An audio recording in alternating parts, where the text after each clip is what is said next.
आज की ताजा खबरों की अपडेट में बात करेंगे देश भर की तमाम बड़ी और काम की खबरों के साथ ही सरकार की ओर से आज लिए गए कुछ महत्वपूर्ण फैसलों जारी किए गए कुछ नए नियमों की। तो बुलेटिन शुरुआत करते हैं पहली बड़ी खबर से। तो जून से नहीं बदल रहे हैं ड्राइविंग लाइसेंस के नियम, इन लोगों को नहीं मिलेगी ड्राइविंग टेस्ट में छूट।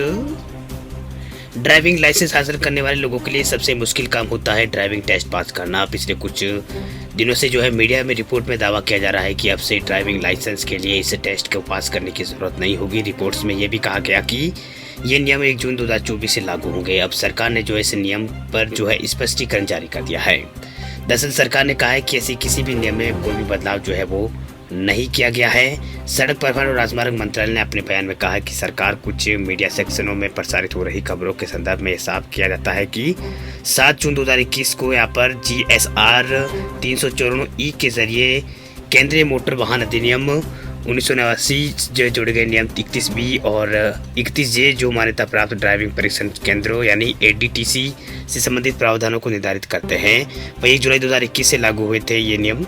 वही 1 जून 2024 को इनमें कोई भी बदलाव नहीं किया जाएगा। वही मंत्रालय ने आगे कहा है कि इसके अलावा ये भी कहा गया था कि मोटर वाहन अधिनियम 1988 की धारा 12 ड्राइविंग स्कूलों और संस्थानों के लाइसेंसिंग और रेगुलेशन के लिए प्रावधान करती है। इसे 2019 में मोटर वाहन संशोधन अधिनियम के जरिए संशोधित वो किया गया था। वैसे केंद्रीय सरकार केंद्र सरकार के द्वारा मान्यता प्राप्त स्कूलों में नई धाराएं जुड़ी गई है। वही ADTC के लिए मान्यता प्राप्त राज्य परिवहन प्राधिकरण या फिर केंद्र सरकार द्वारा अधिसूचित किसी एजेंसी द्वारा यहाँ पर ये दिया जा सकता है।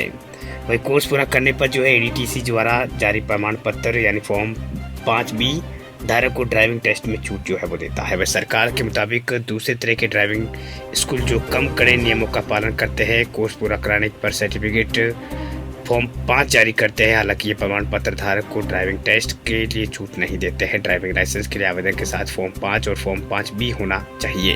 हालांकि ड्राइविंग टेस्ट से छूट के बावजूद ड्राइविंग लाइसेंस जारी करने की अंतिम शक्ति लाइसेंसिंग अथॉरिटी के पास होती है। बात अब करते हैं अगली बड़ी खबर की। तो गौतम अडानी भारत के सबसे अमीर कारोबारी बने। 9,26,000 करोड़ की नेटवर्थ के साथ मुकेश अंबानी को छोड़ा पीछे। अडानी ग्रुप के चेयरमैन गौतम अडानी एक बार फिर ब्लूमबर्ग बिलियनियर इंडेक्स में भारत के सबसे अमीर आदमी बन गए हैं। उन्होंने रिलायंस इंडस्ट्रीज के चेयरमैन मुकेश अंबानी को पीछे छोड़ दिया। अडानी ग्रुप के शेयरों में आई तेजी के कारण ये 11वें नंबर पर पहुंच गए हैं। दुनिया में 11वें नंबर के अमीर आदमी पर है। वही मुकेश अंबानी एक पायदान नीचे यानी 12वें स्थान पर आ गए। वही गौतम अडानी की नेटवर्थ इस साल लगभग 26.8 बिलियन डॉलर करीब 2,23,000 करोड़ रुपए बढ़कर ये 111 बिलियन डॉलर करीब 9.26 लाख करोड़ पहुंच गई, यानी 111 बिलियन डॉलर ये हो गई है। वही मुकेश अंबानी की नेटवर्थ इस साल 12.7 बिलियन करीब 1,05,000 करोड़ रुपए से बढ़कर 109 बिलियन डॉलर यहाँ पर हो गए। 9,09,000 करोड़ रुपए ये हो गई है। चलिए बात अब करते हैं अगली बड़ी खबर की। तो अगली बड़ी खबर है बैंक खाताधारकों के लिए बड़ी खबर। देखिए जून महीने में 10 दिन बंद रहेंगे बैंक। 5 रविवार 2 शनिवार के अलावा अलग अलग जगहों पर 3 दिन नहीं होगा कामकाज। इस महीने जून के 10 दिन बैंकों में कामकाज नहीं होगा। देश में कई वजहों से अलग अलग जगहों पर 3 दिन बैंकों में कामकाज नहीं होगा। इसके अलावा 5 रविवार 2 शनिवार को बैंक बंद रहेंगे। महीने की शुरुआत में लगातार 2 छुट्टियां हैं। वही 17 जून को बकरा ईद की छुट्टी है। बकरा ईद उल उजा अजहा उसकी मौके पर देश में छुट्टी रहेगी। वही 18 जून को जम्मू और श्रीनगर में बैंकों का कामकाज नहीं होगा। यहाँ हम आपको जून 2024 के बैंकों के बारे में छुट्टियां बता रहे हैं। उसमें रविवार शनिवार को मिलाकर 3 अलग अलग दिन भी बैंक बंद रहेंगे। वही आप बैंकों की छुट्टी के बावजूद ऑनलाइन बैंकिंग और ATM के जरिए पैसे के लेन देन और अन्य काम कर सकते हैं। इन सुविधाओं पर बैंकों की छुट्टियों का कोई भी असर नहीं पड़ेगा। भाई जून 2024 में शेयर बाजार में 11 दिन कारोबार नहीं होगा। इसमें 10 दिन शनिवार रविवार का कारोबार नहीं होगा। इसके अलावा 17 मई को बकरा ईद के कारण शेयर बाजार बंद रहेंगे। बात अब करते हैं अगली बड़ी खबर की। तो RBI ने ब्रिटेन से मंगाया है 100 टन सोना वापस। 1991 की शुरुआत के बाद पहली बार इतने बड़े पैमाने पर वापस आया गोल्ड।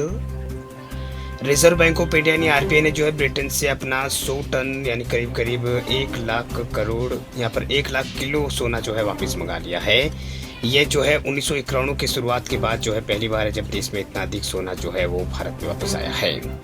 वह लेटेस्ट डेटा के अनुसार मार्च 2024 के अंत तक RBI के पास कुल 822.1 टन सोना यहाँ पर था, जिसमें 413 टन विदेशों में जमा था। वही आरबीआई पिछले सालों में यहाँ पर पिछले कुछ सालों में सोना खरीदने वाले केंद्रीय बैंकों में से एक है। वही पिछले वित्त वर्ष में रिजर्व बैंक ने जो है सोने के भंडार में 27.5 टन सोना जो है यहाँ पर इसमें बढ़ोतरी देखने को मिली है, यानी सोने में बढ़ोतरी यहाँ पर देखने को मिली है। वही आरबीआई केवल भारत में नहीं बल्कि विदेशों में अपना सोना रखता है। वही सभी देशों में केंद्रीय बैंक सोने को अलग अलग जगह रखना चाहते हैं ताकि जोखिम कम हो सके। सबसे पहले तो सोने की सेफ्टी का ध्यान में रखा जाता है। अगर भारत में आपदा या फिर राजनीतिक अस्थिरता या फिर आर्थिक स्थिति खराब होती है तो उससे जो है उबरने में जो है विदेशों में रखा सोना काम में आता है। वही प्राकृतिक आपदाओं से भी जो है सोने के भंडार को नुकसान यहाँ पर पहुंच सकता है। वे अलग अलग जगहों पर सोना रखने से ये जोखिम जो है यहाँ पर कम होता है।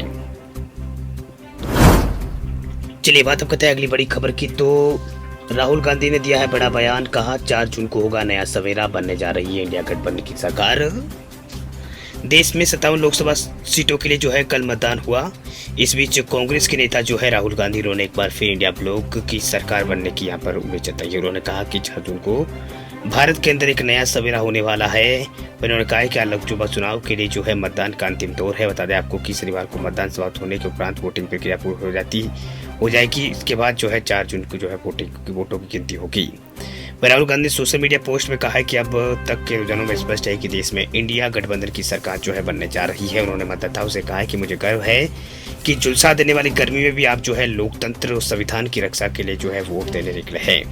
वही आज भी बड़ी संख्या में बाहर निकलकर जो है अहंकार और अत्याचार का प्रतीक बन चुकी सरकार पर अपने वोट से जो है अंतिम प्रहार यहाँ पर जरूर कीजिए, ये यहाँ पर राहुल गांधी ने कहा। वही 4 जून को सूरज जो है देश में एक नया सवेरा लेकर आने वाला है। तो ये राहुल गांधी ने कुछ बयान जो है वो दिए हैं।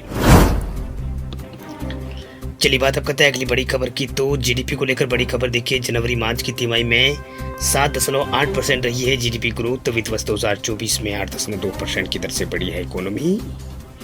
वित्त वर्ष 2024 की चौथी तिमाही यानी जनवरी मार्च 2024 में जो है जीडीपी ग्रोथ जो है 7.8% रही।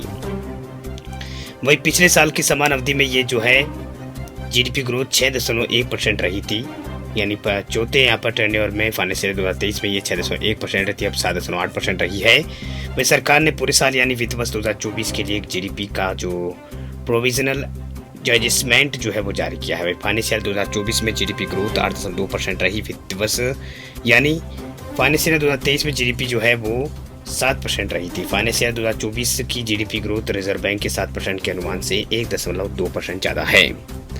वीडियो आपको अच्छा लगे तो वीडियो को लाइक जरूर करें। चैनल पे आप नए तो चैनल को सब्सक्राइब करें और बेल आइकन को तुरंत दबा दें ताकि रोजाना जो है आपको इसी तरह की खबरें जो है मिलती रहे। और कमेंट बॉक्स में आप हमें ज़रूर बताएं कि वीडियो आप देख